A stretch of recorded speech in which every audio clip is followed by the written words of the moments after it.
Hi, you're listening to The Four Takeaway Podcast. where we talk about anything and everything on the menu from movies, music, gossip, news, etc. through the eyes of four rather weird individuals. I'm Heiko. I'm Hannah.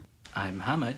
I'm Yas, and in this episode, we are going to be doing something a little different than our usual scheduled episodes. You could say we have a special menu for you.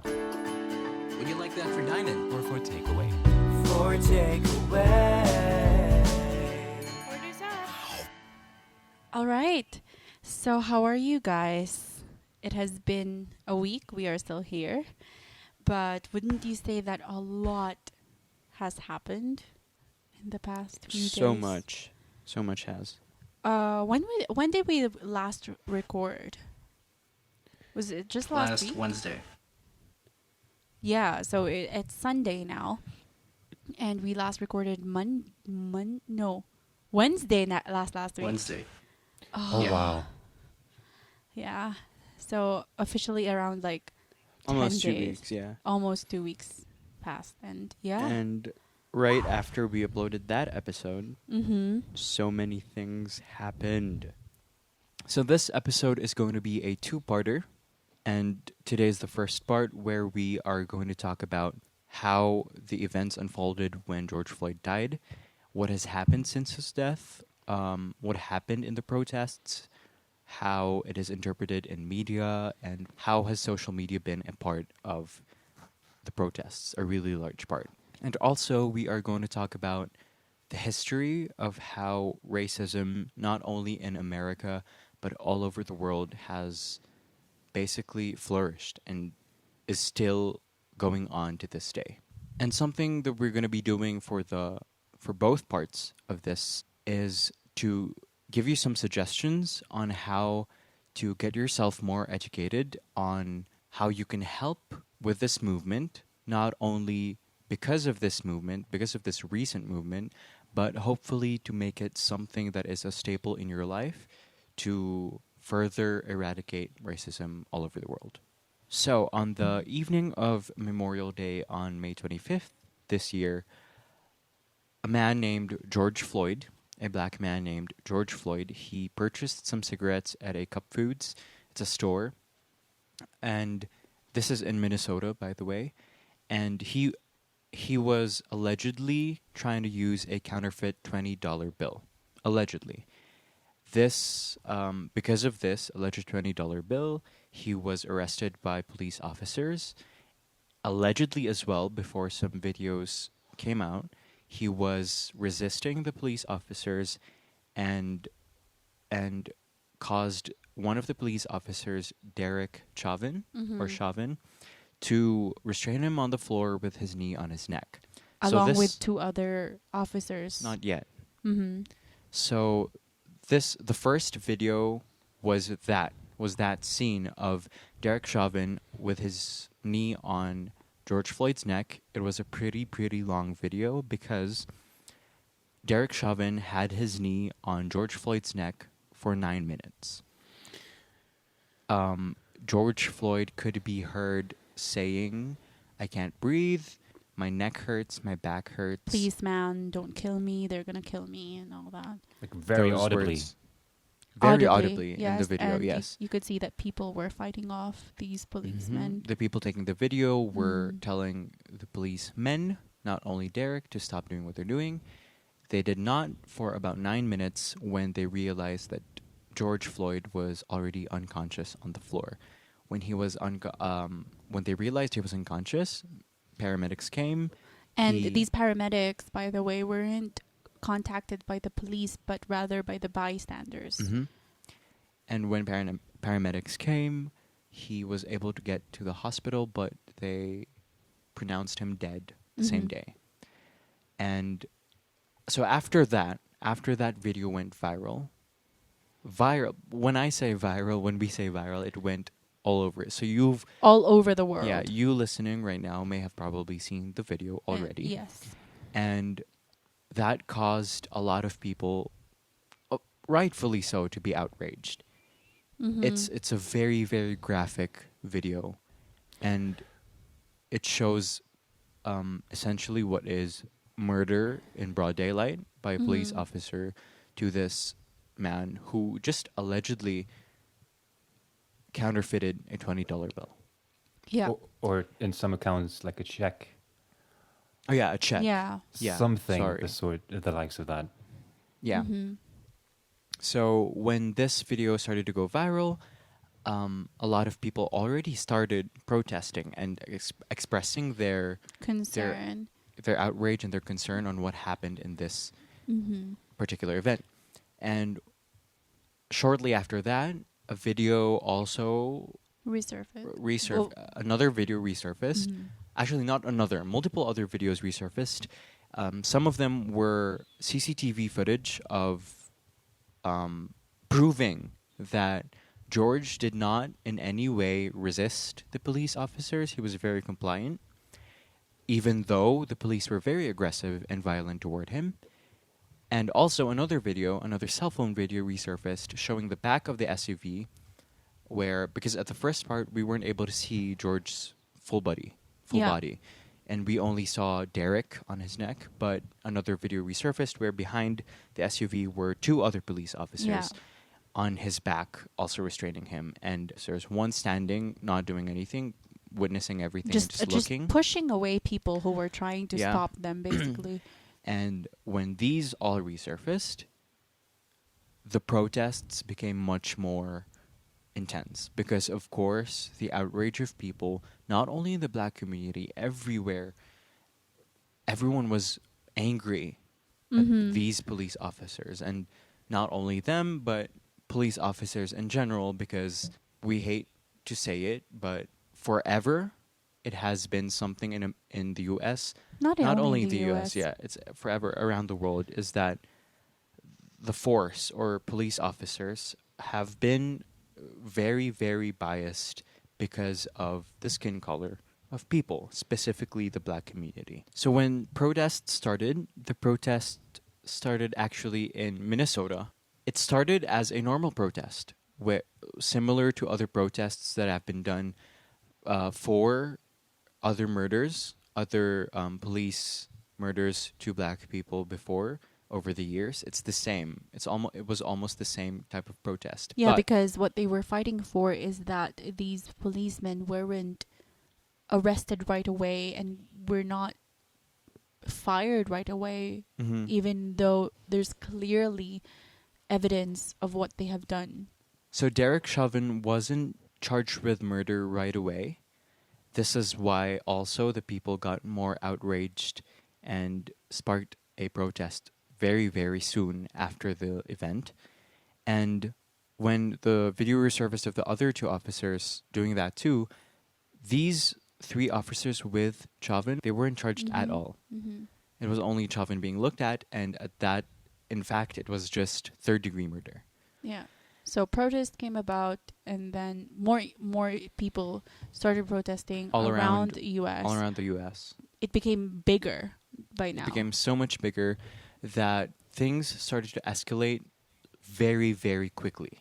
On the other hand, police is taking advantage of it to arrest people and to cause even more chaos because they're making the curfew as an excuse. If you guys know, if you try to investigate, their curfews were, like some states, their curfews were about 5 p.m. and then they kept 6 p.m. and then they moved to 5 p.m. just on the same day. After quote unquote looting, extensive violence from protesters, which, if you are looking at videos right now surfacing on the internet, is a very wrong way of describing the protests going on everywhere. Yeah. Because you would see that these people are not fighting. They're not fighting for a fight. They're fighting For for justice. their right and justice for George Floyd and countless many other black people Yeah. that have died in the hands of policemen. Mm-hmm.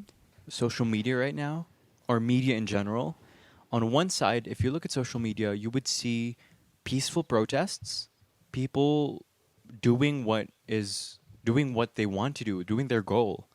But if you look at mainstream media anywhere, they're promoting this image that these protests are solely violent, where looting is going on everywhere, stealing, violence, people fighting police officers, setting police cars on fire. This is the image they're trying to promote, when in reality it's The so other way far from the around. truth. Yeah, it's the other way around, where the police officers are inciting the violence.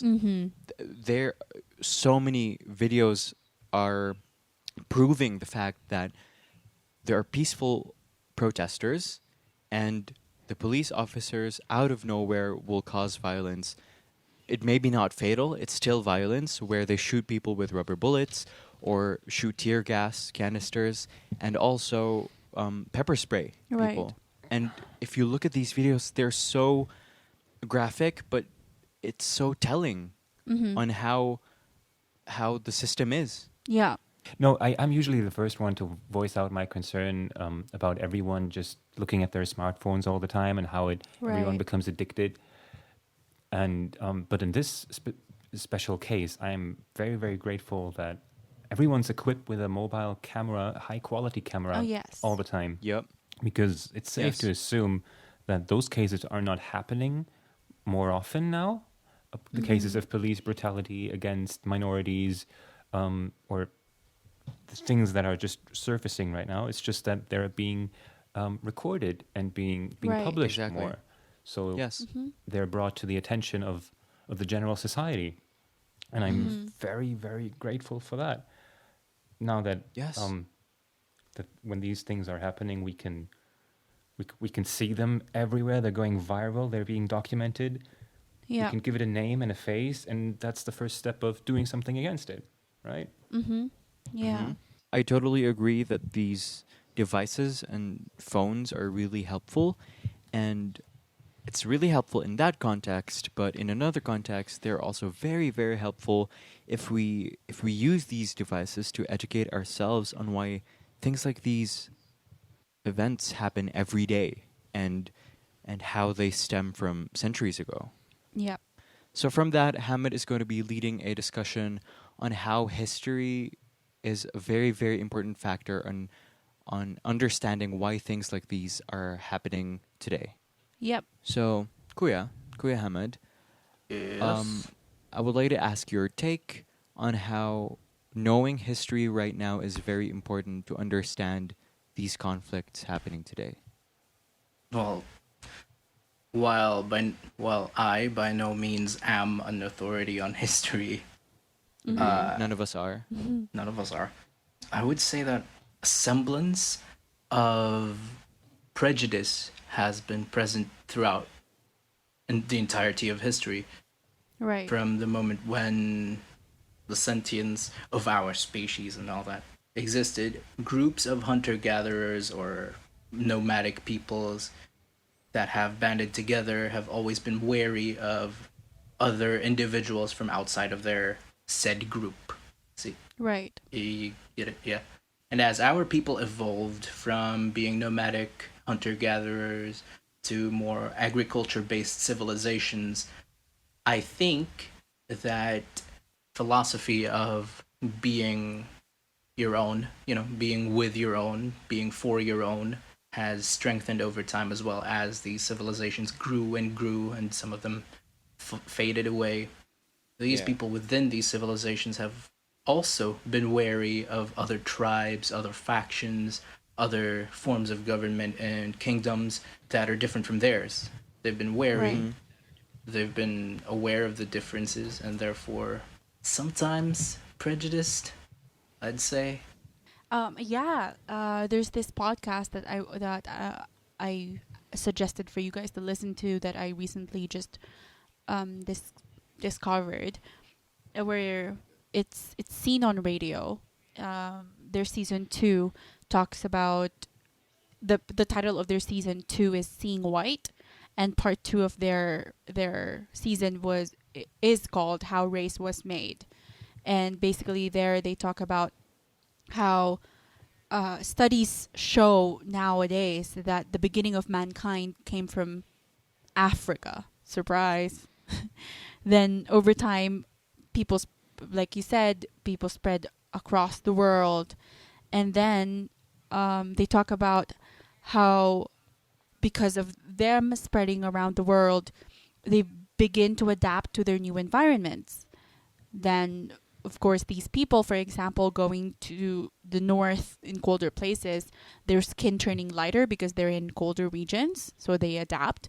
Hence, skin color. So now we have people with lighter color and people with brown color and darker color. But that's where they reiterated in this podcast that that does not explain how people over time become grouped and segregated. That only explains skin color, but it does not explain why we're segregated based on what we call now as race, right? They also discussed there that in the 1600s and 1700s, during Age of Enlightenment and Scientific Revolution, scientists begin sorting the natural environment into categories. Same with people. So they're not just categorizing animals, but also people now. So when I heard about this, I tried to discover more, and I read about Carolus Linnaeus. In 1700s, Carolus Linnaeus, he's Swedish, and is the founder of one of the founders of taxonomy, and he created this founding document called the System Naturae, and he subdivided. He's one of the first people who subdivided and categorized humans into 4 varieties based on continent and skin color. Again, it's a very objective like that. He just based it on continent and skin color. There's the Europae albus, the white European, the Americanus rubescens, the red Americans, Asiaticus fuscus, the brown Asians, and the Africanus niger, the black African. So that's where it came from, the 4 varieties. And then Blumenbach, That right? was great job. I'm gonna on try. that pronunciation. I'm gonna try to Can you say that pronounce again? his full name. Johann Friedrich Blumenbach. Okay, in the middle there was. But I'm not here to judge your pronunciation. I Yes, am you here are. to judge your pronunciation. Blumenbach. Um, Blumenbach. Blumenbach. Johann Okay. Friedrich Blumenbach. Yeah, that. So I'm not too sure from what. yeah, but you're- he is German. I'll look it up. He in the late 1700s, he then categorized humans into 5 races. Now he kind of like separated the Asians into 2. So there's the Caucasian now. He coined the term Caucasian for the white race. Mongolian, the yellow race, or the East Asians and some Central Asians. The Malayan, the brown race. Southeast Asian and Pacific Islanders as well. The Ethiopian, which is the black race, which includes the sub-Saharan Africans, and the American. And American refers to the red race, which refers to what they called American Indians. So, No. sorry to interrupt you there. Is Blumenbach the first one to use the word race and use it for human beings? Because with that other guy you've been describing, you were talking Right. about categories.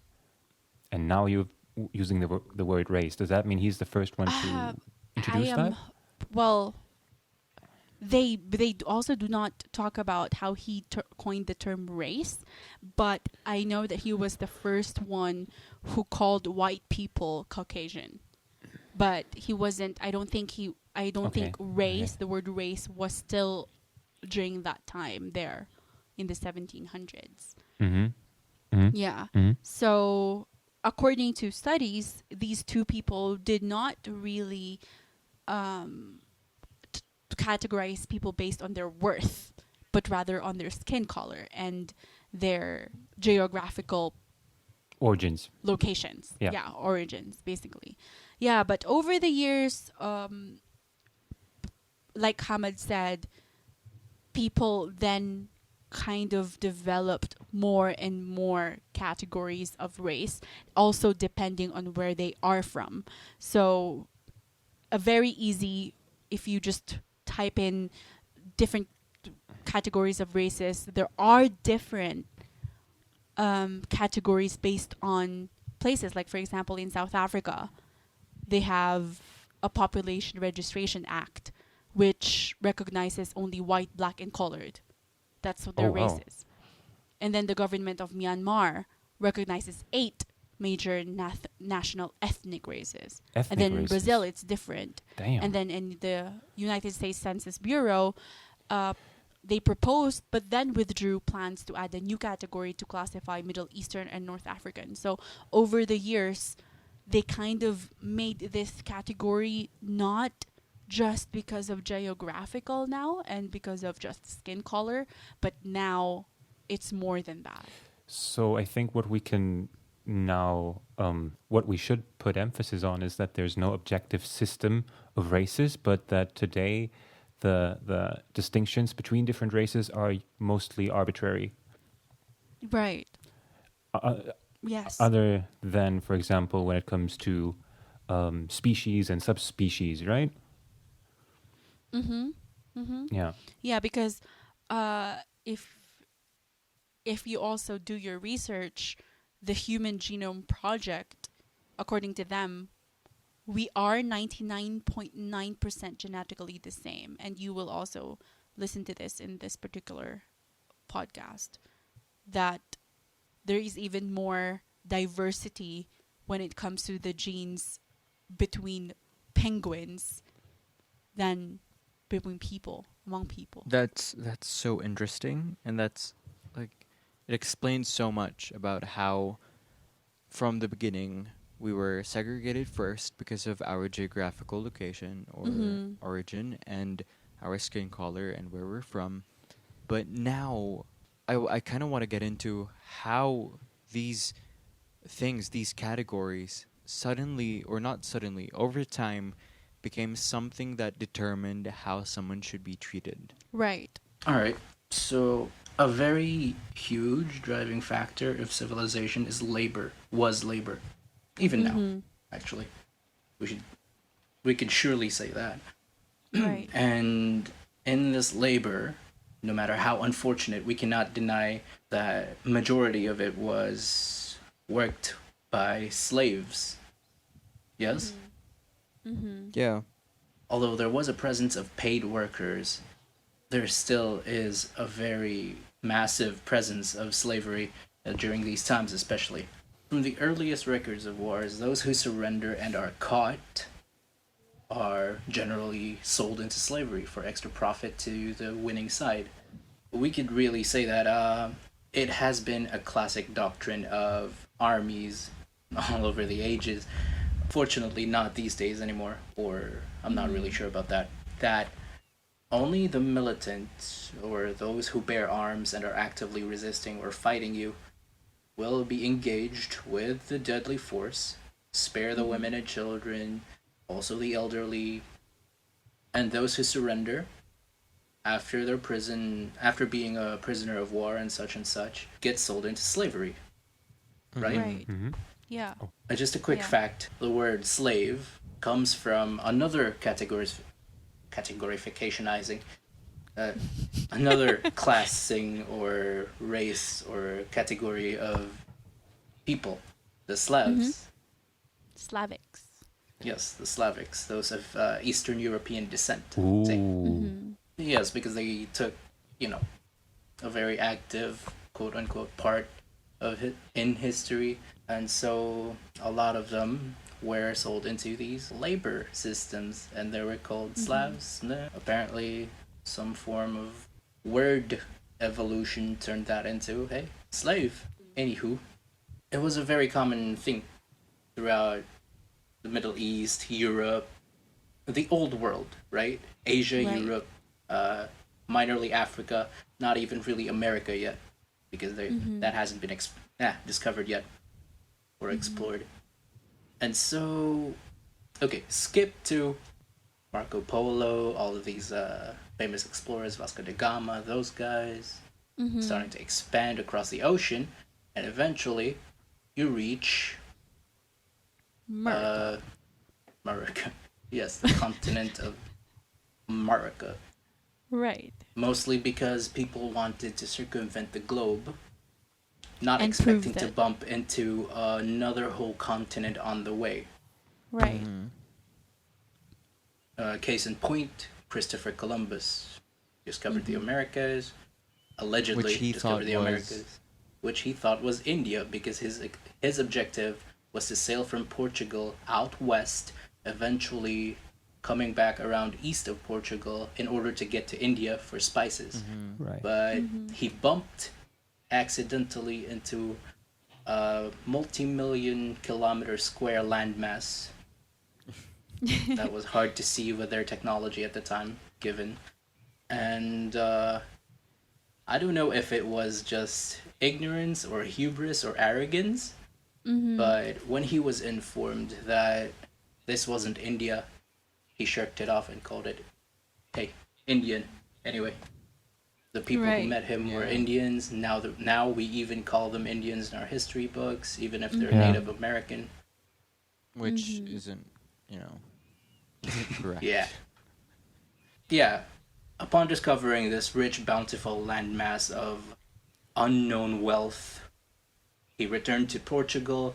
Eventually, everyone in Europe knew about this new, bountiful world, the New World, that they began to call it, the Americas.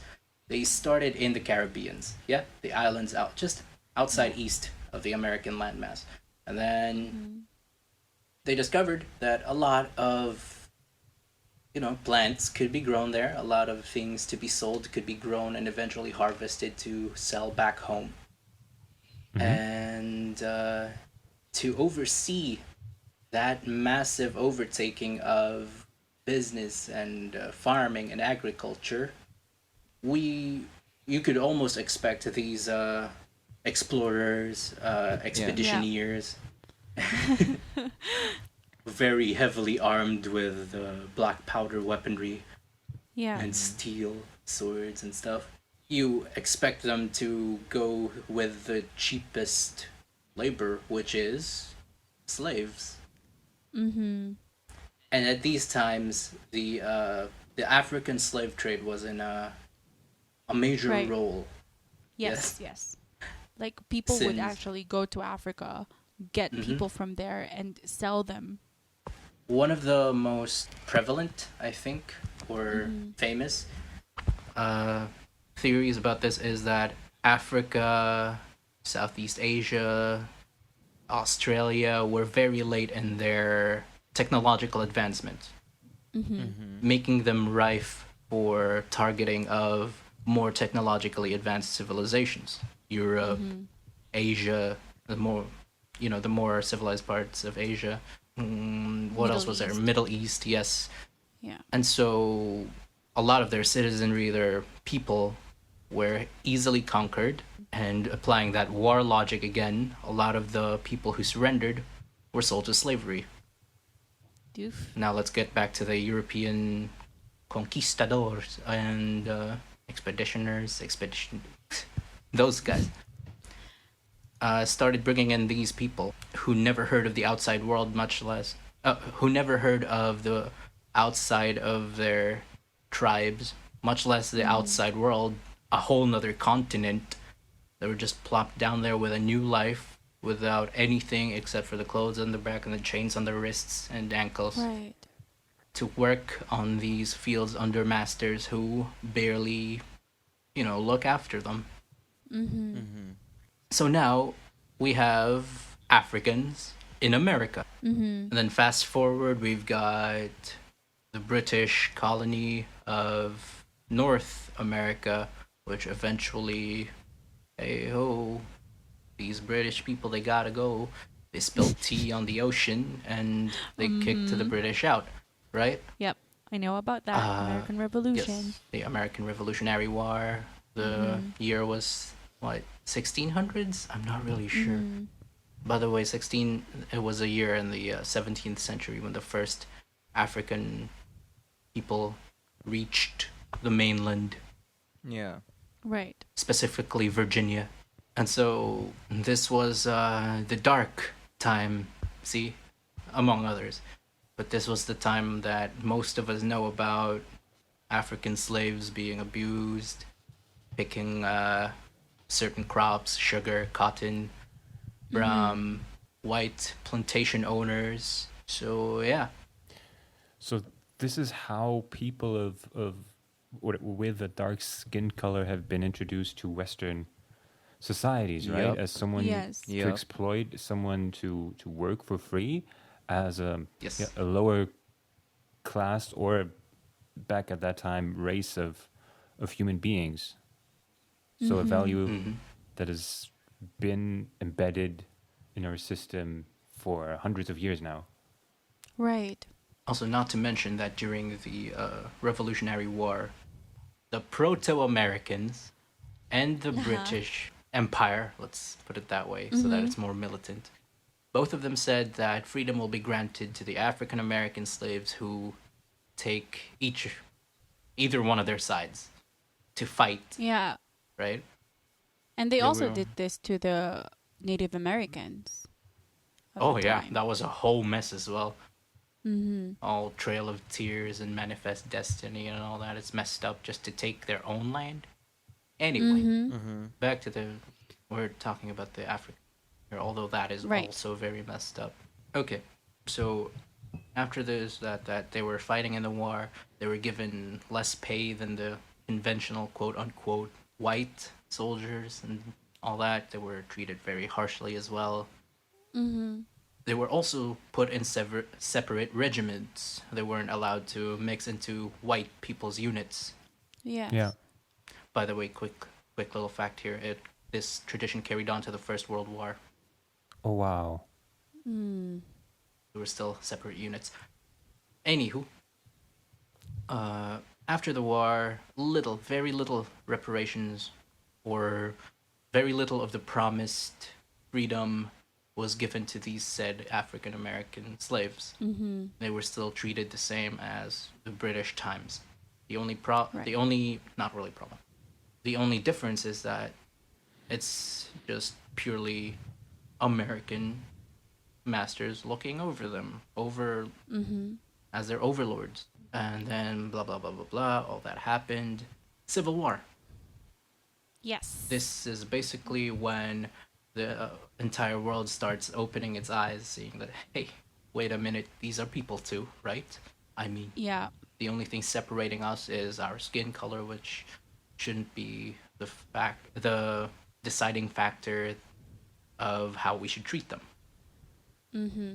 Most of Europe has already abolished their slave usage, but the distinct difference is that this is controversial, but America declared war over it on their own people.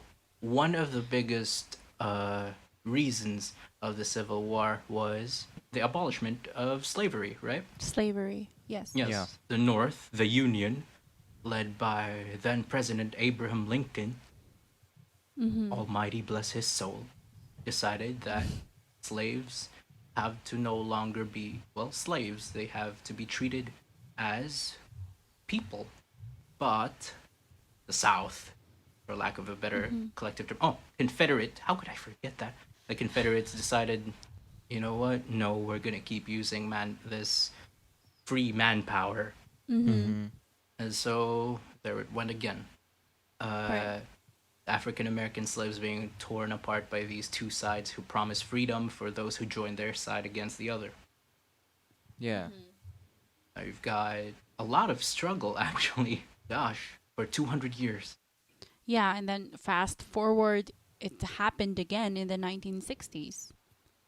Because before the 1960s, the people who were freed as slaves were Still kind of like segregated. Yeah, there were lower class citizens, right? right. And despite if you watched, there's this Netflix movie called 13th where there was an amendment that okay, we no longer have slavery, but it didn't really change anything. The only thing that's changed that okay, you're no longer slaves, but you're still unequal to us. The law Yeah, the law there was- changed, but society didn't. So although Yes. the law Yep. says that they're now citizens, they're no longer slaves, the mindset of the people was still the same, that you're below me. You used to work on my fields. I used to own you. That will never change for me. Exactly. Right. And because they were introduced to these people by seeing them as these inferior, not even Subhuman. people, slaves, property, Mm-hmm. they saw their skin color and used that as a way to determine whether that person is either someone who deserves to own a slave or to be someone who is a slave. So after people were quote unquote freed from being slaves, they still didn't get the same opportunity to live in the world the same way other people do. Yeah, Right. and Because they were sadly, segregated. Yeah, they can't swim in pools together with white people. They can't go to the store near. They can some places you can't. Black people can't go near other white people. They Yeah. have to have their own drinking fountains too. oh wow. Mm-hmm. Well, and sadly, that seems to be, or that way of viewing a certain group of people seems to be somewhat of a value that's still being passed down to Yes. the coming generations or following generations, Mm-hmm. which would explain why even today there's so many people struggling with accepting that there's no inferior race or no inferior type of human being. Yeah, Mhm. and Yeah. it used to not be a problem because it was a norm. But Mm-hmm. now that the reason why there is a problem now is because people are more aware of it being wrong and doing something Right. about it. Exactly. Yeah, and it's crazy that of how it's crazy how deeply rooted this problem is. Like, imagine it's way back from centuries ago up Yeah. until now. Even after And- all that huge amount of knowledge has emerged, or that Mhm. huge amount of knowledge is now available to everyone who has a smartphone, which is essentially everyone, and still people just keep ignoring plain facts, plain Well, truths that are not yeah. obscured or veiled at all. So sorry to interrupt you. Go on. Nah, it's okay. But yeah, speaking about facts, it's also another problem that we are oversaturated by quote unquote facts. True. Mm. That these people who still support the old ways of thinking people inferior based on their skin color or their culture, they could still go to the internet and just search for people on their side, which is in the millions still, Right, right. unfortunately. And with all that Exactly. oversupply of media and news and blog posts and all that, I They- think yeah, the they get- attention span of people is just like very short these days. So they would just Yeah. read a certain entry, look for that exact Title. information that would support their opinion, and then stop reading. Hmm. It causes echo chambers to occur, where people who are wrong just keep hearing the same wrong information that they think Mhm. it's correct. And then through all this hell that these people have to endure came in the 1960s the movement of Malcolm X and Martin Luther civil King. rights movement and all that. Yeah, civil rights Mhm. movements among other movements. Black Panther, Yeah. those guys. Mm-hmm. It's just a very fortunate unfolding of events that it didn't, relapse and just reverse all of it because of the violence. That it didn't collapse into violence. That's what I'm trying to say. Yeah, and yeah, it's more of it's unlike the Revolutionary War, and it's unlike the Civil War, but at the same time, It wasn't it's a war. still a battle. It's still a battle that. Sorry. Yeah, it wasn't a war per se, but it was still a struggle. Yeah. Yeah, it was still a struggle, and it was still a battle because of how they were treated, and even if it is not an all-out guns blazing and tanks rolling, or can you say that, tanks rolling? Yeah. But yeah, it's still, you're right, a struggle.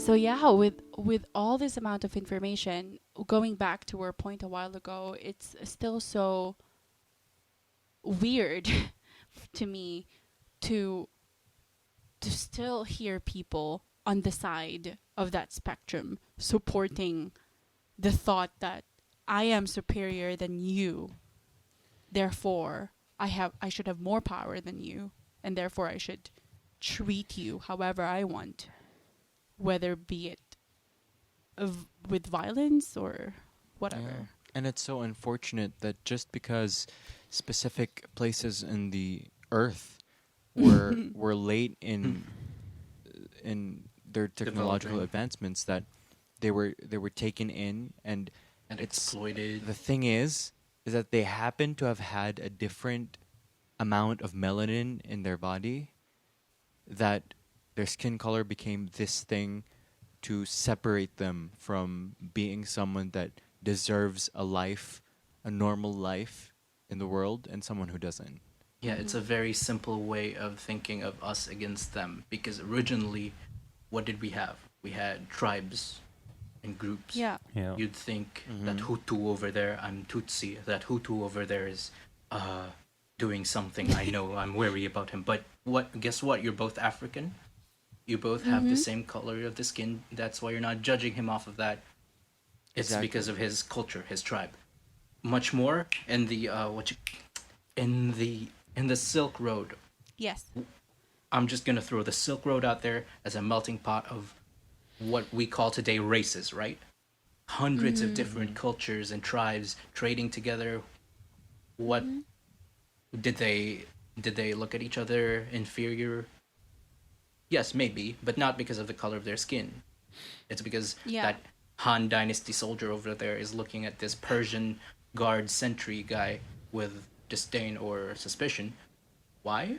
Not because of the color of his skin, but because they're probably at war. They're probably raiding each Yeah. other's caravans and such. But that's a very complex way of thinking. So over the years, you try the people who try to control, the people who try to keep this business of slavery running have to sand that classification down. We can't hate all of these guys because eventually we'll look like bad guys if we hate all of these guys. So what do they have in common that could make us all think of that guy as something below us, as something we can use for these things? Their color. It's so simple. All of them look alike, even if no matter their creed, the quality of their character, their beliefs, their culture, as long as they look like that, the very first thing that stimulates our senses when we meet a person is their physical attribute. What is the most dominant physical attribute of these people we're going to bring over? The color of their skin. It's so different. It strikes you intensely. That's what the first thing you sense through them, right? Right. Yeah. So if we and generalize it's- them with that, it's a lot easier. it's just so easy to realize and easy to say that it is our responsibility to educate ourselves with these things and to know better that despite the color of our skin, despite us not being white, we have to know that this thing, what we call racism, exists. That even if race isn't scientifically real, it is very real socially, politically, systematically, structurally. Yeah. We unfortunately made it real. Mm-hmm. Even in times of the internet and in the times of wokeness and of this massive amount of information out there, it's easy to assume that we've just gotten rid of everything, but that's not the case. It's still Not at all. everywhere, Yeah. as we can see, as evident in the current situation in the US right now. Not Yeah. just in the US, but all over the world. I wouldn't want to make the Yeah. impression that it's just constrained within those borders. So yeah, that's everything we just talked about is so important and very educational. And again, education right now is so important for us to be aware, not only because of this movement, but for us to be aware forever of how we should be treating people all over the world. And we have now Ate, Mm-hmm. Hannah, to give you all some suggestions on what to be consuming now and what to be doing in order to be more informed in these times and hopefully for the rest of our lives. Right. So yeah, on education, I have been quite outraged and irritated when people keep saying that what's happening in the US does not concern us simply because we are not there and we are not black and whatever, Oh, and wow. that we have our own problems to solve. And I think the reason why I also was really happy that we decided to do this episode is because of that. Well, it's happening on a global systemic level, right? And it's a pressing Yes. Mhm. matter, which is not to say that other problems in other countries or specific to other countries are not a pressing thing. But right now, this is something that we could all join in and make a difference in right now very easily because it's currently on everyone's mind. And there's already Mhm. discussion all over the world right now, which makes it so easy to tackle. Right. Yeah, Right. there And other people's hardships are not less hard. We're not saying that oh Exactly. your hardships are invalid. It's just that right now the black community everywhere in the whole world needs our voice to be able Mhm. to help exactly. raise awareness and Mhm. And stop this. all of this hashtag whataboutism, like deflecting and impeding a discussion through Yeah, like by hashtag all saying lives matter. oh, but what about my problems? What about Right. my abuse? What about this group or this group? These are all relevant things too. Yeah. But like I said, that there's currently the focus right now, what we are focusing on right now, is right there. It's right in front of us. There's plenty of reason and plenty of opportunity to change things, which doesn't make the other problems less significant or less of a Right. problem. Right. While it's good to empathize, we should make sure that right now the fight is for the BLM movement. Mhm. Yes, it is about racism, and us who belong in the minority groups have felt that as well. Being Filipino and being brown, I've felt that. But this issue right now is about what the black community has felt all these years. Until now, every single day. And by tackling that, it also makes you more aware of racism in your community because of this. So it's not just because okay, we're focusing on the Black Lives Matter movement, we're just gonna forget that all of these are also happening. It's not that. I'm just quite worried with this specifically that putting focus in our own experiences as non-black might stray away from the violence that is happening right now in the BLM community, and that their voices are being blacked out because we're just saying that it's not just happening to you. So the issue of mixing up this into one big pot, saying we should fight for everyone now because everyone feels the same way. And my point is, no, we shouldn't. Exactly. Issues in the Philippines are different from that of what's happening in the US. And issues anywhere Yeah, is different from what's right, happening in the US. Right. And though I commend everyone for taking time to also look into the issues we are facing in our own communities, I just think that we have to separate our battles.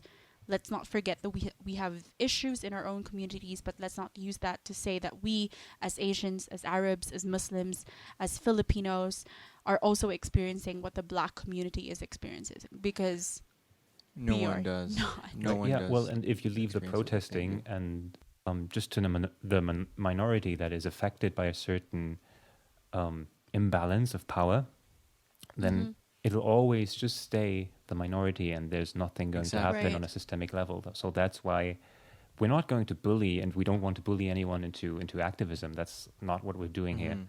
Mhm. But I think the advice here, or part of the advice, is that it's not just their battle to fight; it's Yep. all of our battle to fight as a community that's spanning all over the world, and that's not divided by some random biological things as skin color.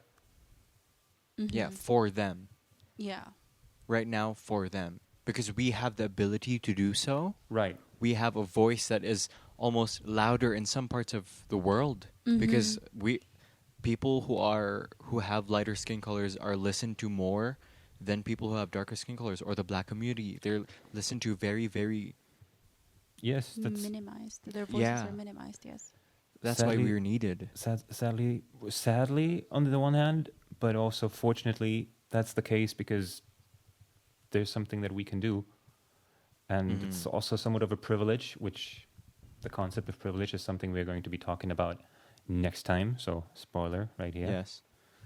So this privilege is also something that we should take advantage of in favor Yeah, of and the oppressed. I'm sorry. Go ahead. yeah, so what do we do now? Right? So the first thing that I say we should do is we reflect. We start from ourselves, from our own household, from our own friends, from our own relationship. How open are we in terms of discussing other races and being anti-racist? Exactly. It's And- not just about being okay. I'm not Racist. racist. I'm not saying that I'm superior or any other race is superior, but actively not supporting racism or in short being anti-racist. So yeah, with all that being said about focusing on this particular issue, so when we become part of that movement, we also have to remember to read and fact check.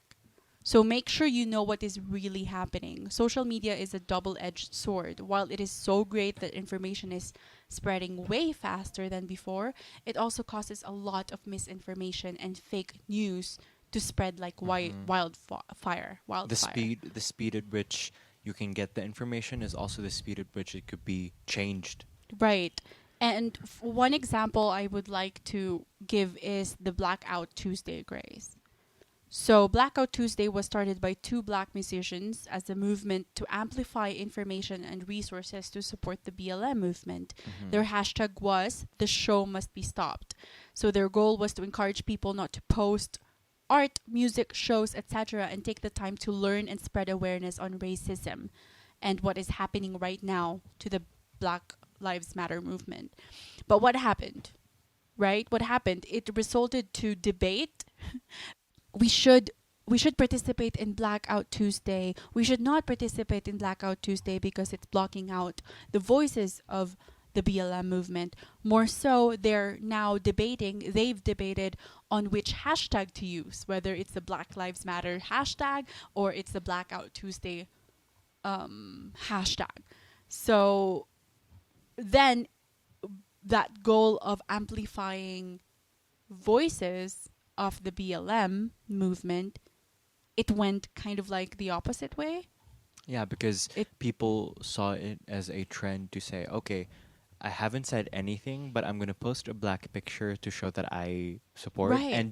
and not do anything else after that. Exactly. Which wasn't supposed Which to be. wasn't the intent at all. The supposedly intent of this Blackout Tuesday craze or this black box is that when you post a black box in your stories or in other of your platforms, you post information, you post sources, you spread awareness. That is the goal. But a lot of people did not do that. They just posted a black square. misunderstood.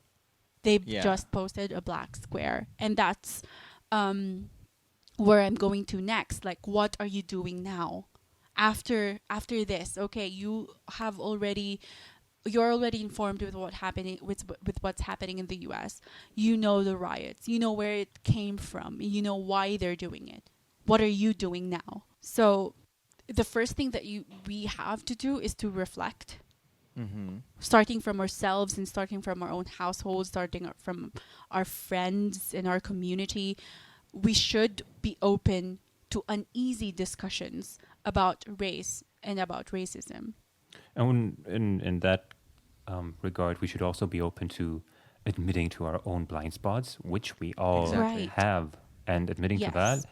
the blind spot of how much you're benefiting from certain things that you never earned, like your skin color or something, how much you're benefiting in the system.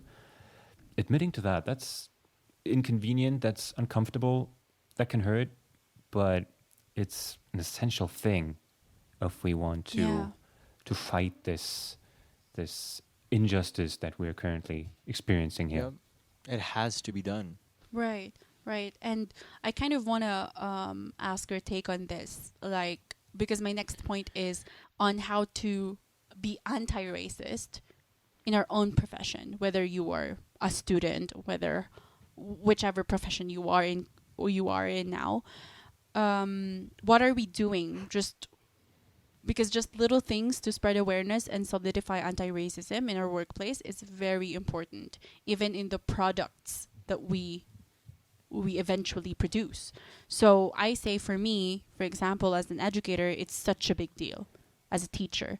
And because I teach older kids and I train adults, I am even more responsible, I think, to address heavier issues. So, of course, you have to define limits, right? But starting to at least remove prejudice and unbalanced perspectives in your classroom helps a lot.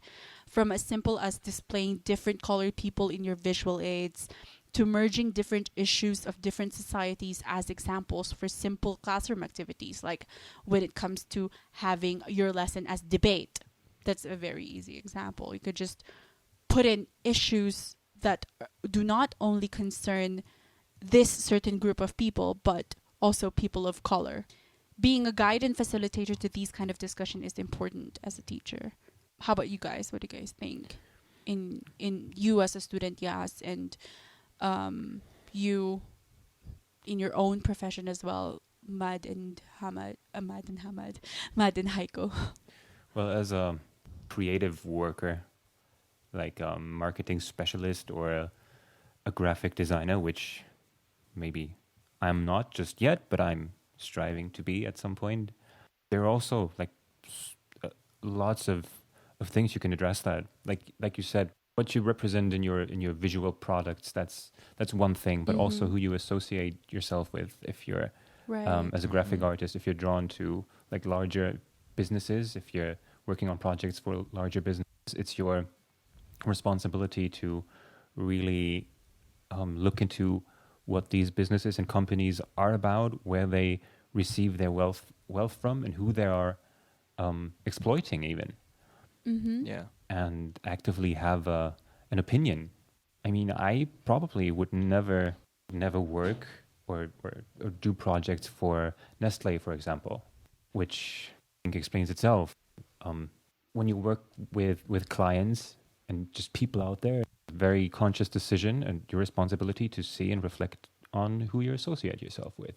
Yep. Because you don't want to be represented by something you yourself not stand for. Stand for, right? Right. How about you, And I Matt? wouldn't want to be a part of this exploitative system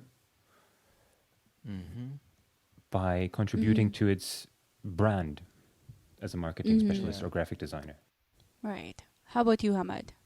In my future line of work, it would be very important that these prejudices are, well, thrown out, frankly, done with. That they won't help at all because they would only limit the amount of care that I would be able to employ on out there on the field. And one of our subjects, I already forgot what the course is called. Our professor, It's about the content, not the title. our professor puts emphasis on the amount of misinformation you're gonna have to dispel out there in the field. Yeah, there's always gonna be prejudice. Yeah. There's always gonna be a stigma that you're gonna have to struggle to dispel in order to maximize the care that you're going to be able to give to the public. Right. And you, yes, as a student. Yeah, as a student, and more so as someone who is a teenager or someone who is young, Mm-hmm.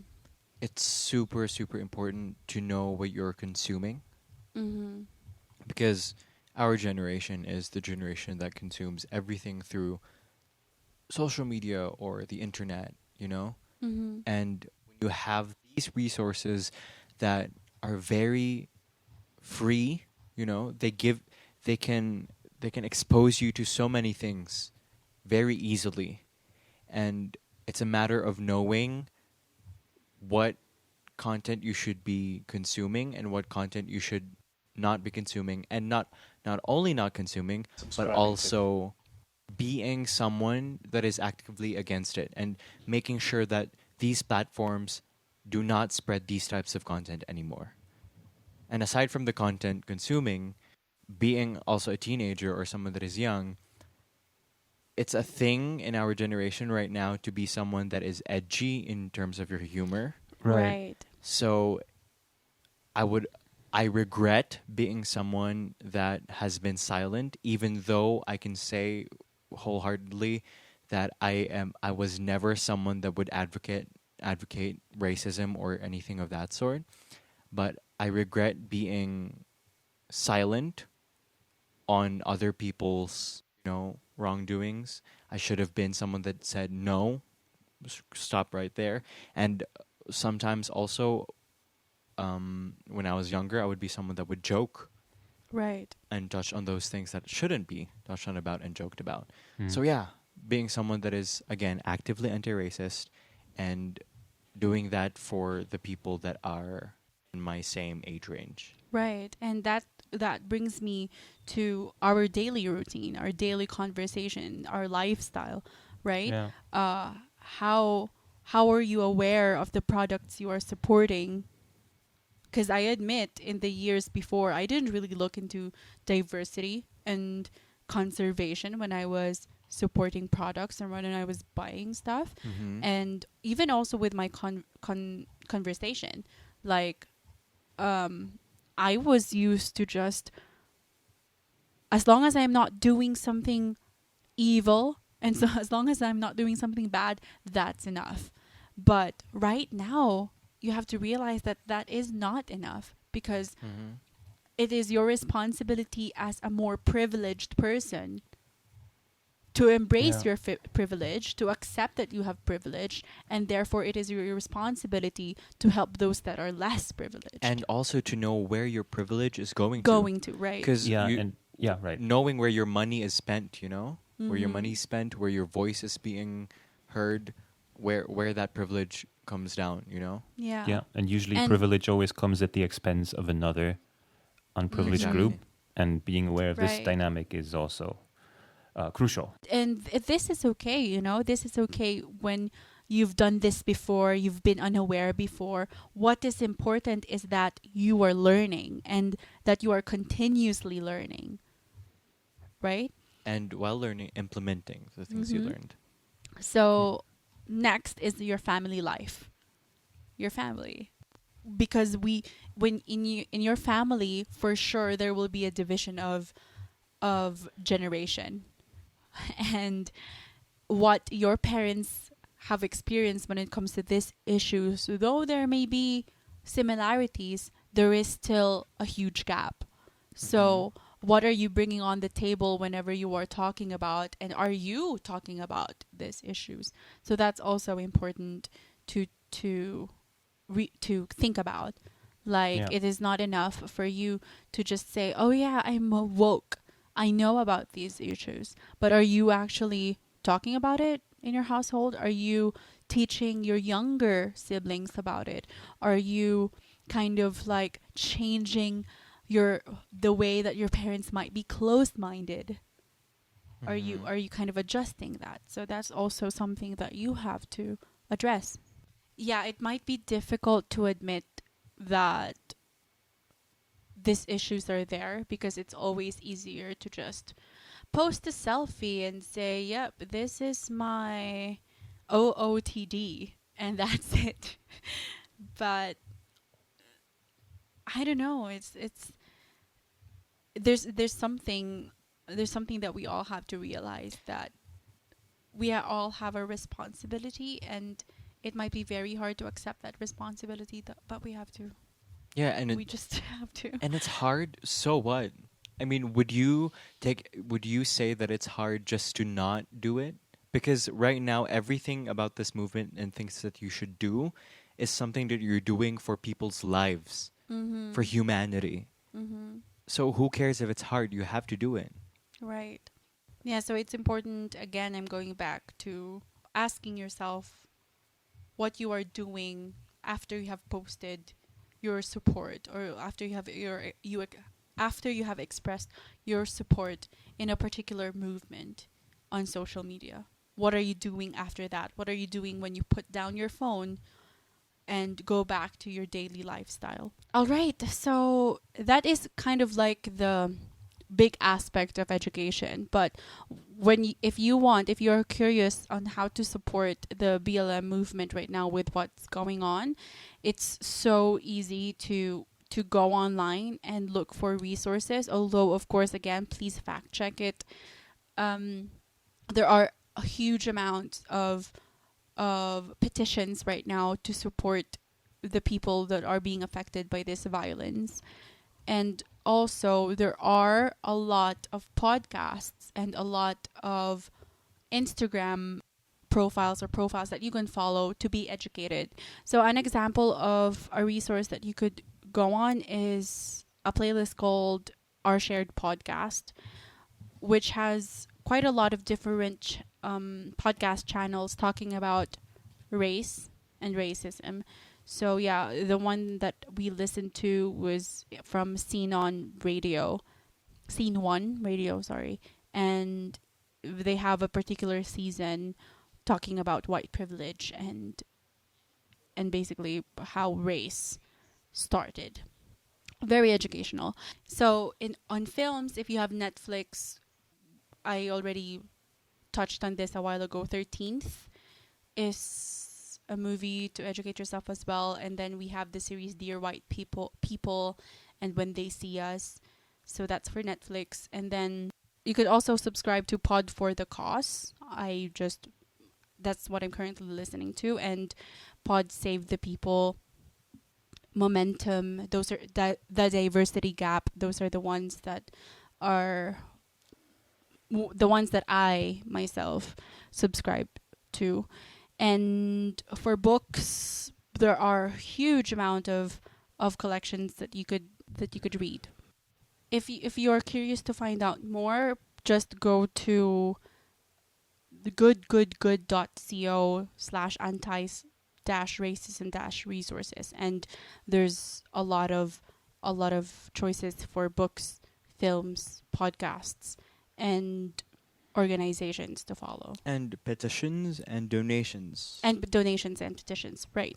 So with this particular movement, there are even ways that you could donate without actually getting money from your credit card. Just by streaming videos, you could help. So that's it for part 1. Thank you, Hamad, for leading the discussion on history and giving us some information that clearly opened up so much for us and our knowledge on this. And also thank you, Ate, for leading the conversation on how to get educated right now, because it is so important that everyone realize that now's the time. If you haven't been educated before, now's the time, and keep doing that as you live. So yeah, for part 2, we are going to be discussing privilege and how it is present worldwide and to many, many people. And also education again, but this time we will be asking you, our listeners, some questions on what you suggest and what are things that you have been doing recently that helps you be educated and help for this particular movement.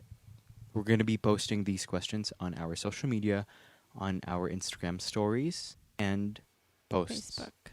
That's it for today's episode. Tune in next week for part 2 of this conversation. Thanks for listening to The Four Four Takeaway Takeaway Podcast. Podcast. Would you like that for dining? Or for takeaway. For takeaway.